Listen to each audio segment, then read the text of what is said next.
La mitocondria. La mitocondria está ubicada en el citosol de la célula. Son las centrales energéticas de las células eucariantes. Fabrican ATP.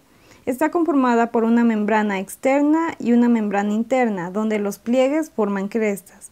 El espacio entre estas membranas se lo denomina como espacio intermembranal. En el interior está la matriz mitocondrial, que contiene ADN mitocondrial y ribosomas. Los principales procesos que realiza la mitocondria son el ciclo de Krebs y la beta-oxidación de ácidos grasos en la matriz mitocondrial y la fosforilación oxidativa, realizada en las crestas de la membrana interna. Para el ciclo de Krebs, primero empezaremos por la glucólisis, que como su nombre lo explica, es la degradación de la molécula de glucosa, donde se obtiene dos moléculas de piruvato. El ADP se transforma en ATP y el NAD en NADH. Del resultado de la glucólisis, igual a dos piruvatos o ácidos pirúvicos, lo siguiente es la oxidación de estos, donde se corta al grupo carboxilo y se libera una molécula de CO2 de 2 carbonos. Esta molécula se oxida y sus electrones perdidos son captados por el NAD, que se transformará en NADH. Finalmente, la molécula oxidada del grupo acetilo se une a la coenzima A. Como resultado se obtiene el acetil-CoA. Para iniciar el ciclo de Krebs se utiliza el acetil-CoA obtenido de la oxidación del ácido pirúvico. El acetil-CoA se une con el oxalacetato formando un citrato o ácido cítrico. Luego, el citrato o ácido cítrico se convierte en su isómero isocitrato. El isotrato se oxida liberando una molécula de CO2, quedándose con una molécula de acetoglutarato.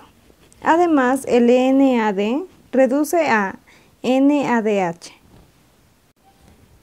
El acetoglutarato se oxida liberando una molécula de CO2. Además, el NAD se transforma en NADH, quedándose con una molécula de 4 carbones que se unirá a la coenzima A, formando un succinil-CoA. Luego, la CoA de la succinil-CoA se sustituye por un grupo fosfato. Este es transferido al ADP o en algunos casos al GDP para obtener ATP. Se obtiene una molécula de 4 carbonos llamada succinato. El succinato se oxida formando fumarato, que es una molécula de 4 carbones. Aquí transfiere 2 átomos de hidrógeno a FAD para formar FADH. Al fumarato se le añade agua, convirtiéndose en otra molécula de 4 carbones llamada malato o ácido málico. Mediante la oxidación del ácido málico se regenera el oxalacetato y también otra molécula de NAD se reduce a NADH. Los productos obtenidos en una vuelta de este ciclo son la entrada de 2 carbonos de acetil-CoA y la liberación de 2 moléculas de dióxido de carbono. Se generan 3 moléculas de NADH y una de FADH. Finalmente se produce una molécula de ATP o GTP. La fosforilación oxidativa se produce dentro de las crestas de la membrana interna. En esta membrana se encuentran las cadenas de transporte de electrones, que son series de complejos proteicos de coenzimas y citocromos. Estos quitan la energía de electrones y la transfieren al espacio intermembranal. Aquí el NADH del ciclo de Krebs dona 2 electrones al primer complejo. A medida que los electrones pasan al segundo complejo, los protones de matriz pasan hacia el espacio intermembranal. Los electrones pasan al siguiente complejo, posicionándose en el lado de la membrana que da con la matriz.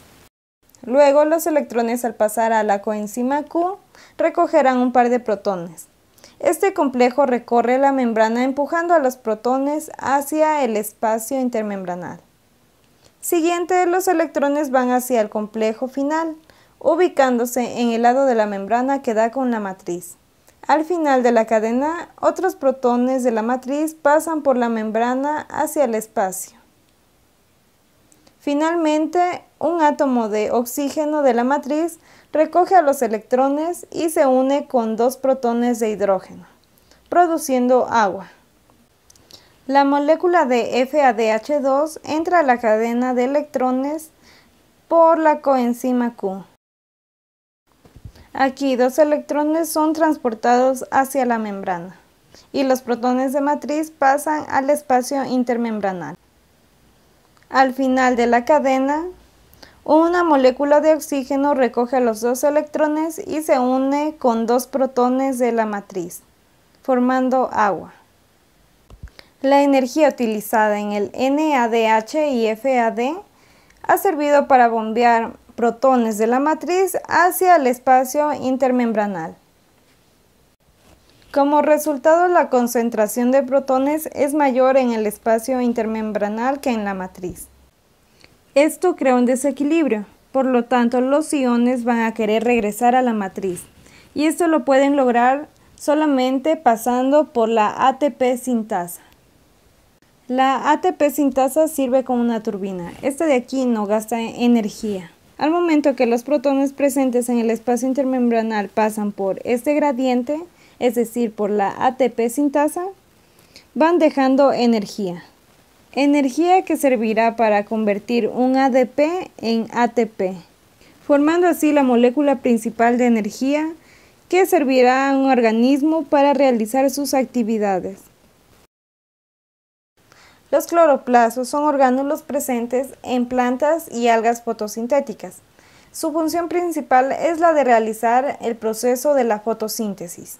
Los cloroplastos están conformados por una membrana externa, una membrana interna, un espacio intermembranoso, estromas, tilacoides, ribosomas y granas.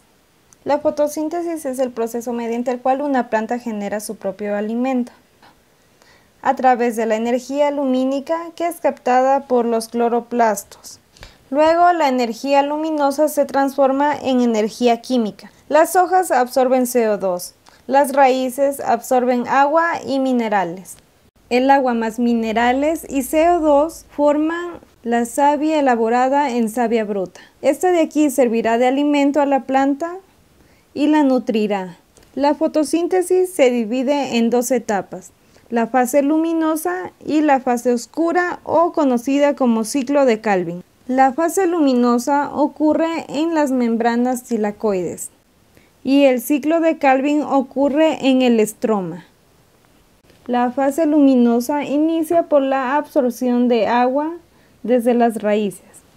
Luego ocurre la fotólisis, que es la destrucción de una molécula de agua. Aquí se libera una molécula de oxígeno hacia el exterior. Además, este proceso produce dos hidrógenos y dos electrones. Estos dos electrones son excitados por la luz, subiendo así su nivel de energía. Estos empiezan a saltar de una molécula a molécula a través de una cascada de reacciones, lo que provoca que los electrones vuelvan a su nivel de energía inicial. A este proceso se lo llama fotosistema 2, que utiliza la clorofila P680. Los electrones se vuelven a excitar y van brincando de molécula en molécula, realizando igualmente un sinnúmero de reacciones. En este caso, los electrones se unen a una molécula de NADPH, que posteriormente servirá para el ciclo de Calvin. A este proceso se lo denomina como fotosistema 1, en el que se utiliza clorofila P700. Los productos obtenidos en la fase luminosa son una molécula de oxígeno en el exterior, ATP y NADPH. En la fase oscura o ciclo de Calvin, se captura una molécula de CO2 de la atmósfera a través de la ribulosa 1,5-difosfato que está presente en el estroma.